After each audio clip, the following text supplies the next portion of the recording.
Hello friends, welcome to future life. இன்னைய வீடியோவில் special saving tips and tricks பற்றி தான் பார்க்க போகிறோம்.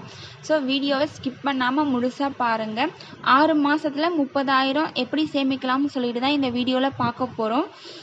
கோல் பார்த்திங்கன்னா ஏப்ரல் டு செப்டம்பர் 6 மாதம் வரைக்கும் சேமிக்க போகிறோம். 6 மாதம் முடிஞ்சதுக்கப்புறம் தீபாவளி பண்டிகை வருது. இந்த தீபாவளி பண்டிகை நான் எதுக்கு செலக்ட் பண்ணியிருக்கேன் அப்படின்னா, ஒரு சில பொருளுக்கு வந்துட்டு ஆஃபர் கொடுப்பாங்க. ஸோ எனக்கு வந்துட்டு அந்நேரம் ஒரு பொருள் வாங்க வேண்டிய ஒரு வேலை இருக்குது. அது என்ன பொருள்னு சொல்லிட்டு நான் இந்த வீடியோ கடைசியில் சொல்கிறேன், எதுக்காக வாங்க போகிறேன்னு சொல்லிட்டு. சேவிங்ஸ் இப்போ எவ்வளோ சேவிங் பண்ண போகிறேன்னு பார்த்தீங்கன்னா 30,000 சேவிங்ஸ் பண்ண போகிறேன். இந்த 30,000 வந்துட்டு நான் 6 மாதம் வந்துட்டு சேமிக்கலாம்னு இருக்கேன். அப்போ ஒரு மாதத்துக்கு 5,000 நான் வந்துட்டு சேவிங் பண்ணுற மாதிரி இருக்கும். இந்த 5,000 நான் வந்துட்டு மாதம் மாதம் எப்படி சேவிங் பண்ண போகிறேன்னு சொல்லிட்டு உங்கள் கூட ஷேர் பண்ணிக்கிறேன். இதுக்காக நான் வந்துட்டு ஒரு 5 டிப்ஸ் வச்சுருக்கேன். 5 டிப்ஸ் பற்றி டீட்டெயிலாக சொல்கிறேன். ஃபஸ்ட்டு இன்கம், நம்மளுக்கு வருமானம் வரும்போது 1000 எடுத்து வைக்கணும். ஃபஸ்ட்டு மாதம் சம்பளம் வாங்கும்போது 1000 எடுத்து வைக்கணும். இது நம்ம 6 மாதம் சேர்த்து வைக்கும்போது 6,000 நம்மகிட்ட அமௌண்ட் சேர்ந்துருக்கும். செகண்ட் டிப்ஸ் பார்த்திங்கன்னா மணி சேவிங் சேலஞ்ச். இந்த மணி சேவிங் சேலஞ்ச் மூலமாகவும் நம்மளால் அமௌண்ட் சேர்க்க முடியும். இதில் பார்த்திங்கன்னா நம்ம வந்துட்டு ஒரு மாதத்துக்கு 1,500 சேமிப்பு பண்ண போகிறோம். ஸோ 6 மாதம் செய்யும்போது நம்மக்கிட்ட 9,000 இருக்கும். நெக்ஸ்ட்டு 3வது டிப்ஸு பார்த்திங்கன்னா உண்டியல் சேவிங்ஸ் தான். இதில் பார்த்திங்கன்னா நம்ம சில்லறை அமௌண்ட்டாக போட்டு வைப்போம்.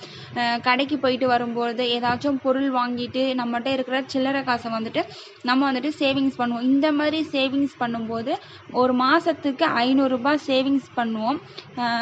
ஸோ அந்த மாதிரி பண்ணோம்னா 6 மாதத்துக்கு நம்மகிட்ட 3,000 சேர்ந்துருக்கும். இது உங்களால் வந்துட்டு நீங்கள் அதிகமாகவும் என்னால் வந்துட்டு இந்த உண்டியல் சேமிப்பு பண்ண முடியும் அப்படின்னாலும் நீங்கள் அதிகமாகவும் வந்துட்டு சேமிப்பு பண்ணலாம். நெக்ஸ்ட்டு 4th டிப்ஸ் என்னன்னு பார்த்தீங்கன்னா வீக்லி சேவிங் சேலஞ்ச். இது பார்த்திங்கன்னா நம்ம வாரம் வந்துட்டு ஃப்ரூட்ஸுக்கு இருக்கட்டும், வெஜிடேபிள்ஸ், இந்த மாதிரி வந்துட்டு ஸ்நாக்ஸ், இந்த மாதிரி நம்ம வந்துட்டு அமௌண்ட் வந்துட்டு எடுத்து வச்சுருப்போம் தனியாக.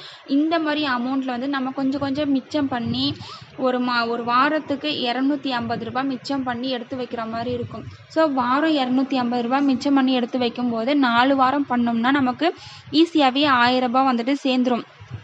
இந்த மாதிரி வீக்லி சேவிங் சேலஞ்ச் பண்ணி 6 மாதத்துக்கு 6,000 நம்மளால் ஈஸியாகவே எடுத்து வச்சிட முடியும்.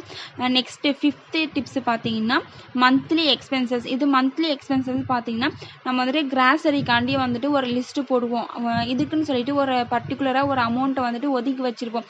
அந்த அமௌண்ட் வாங்கும்போது நமக்கு வந்துட்டு பொருளை வந்துட்டு எது தேவையானதோ எது தேவையில்லாததோ இந்த மாதத்துக்கு அப்படின்னு நம்ம பார்த்து ஓரளவுக்கு வாங்கிட்டோம் அப்படின்னு வச்சுக்கிங்கன்னா, இது பார்த்திங்கன்னா ஒரு மாதத்துக்கு 1,000 நம்மளால் வந்துட்டு மிச்சம் பண்ண முடியாது. ஈஸியாகவே நம்மளால் மிச்சம் பண்ணிடலாம்.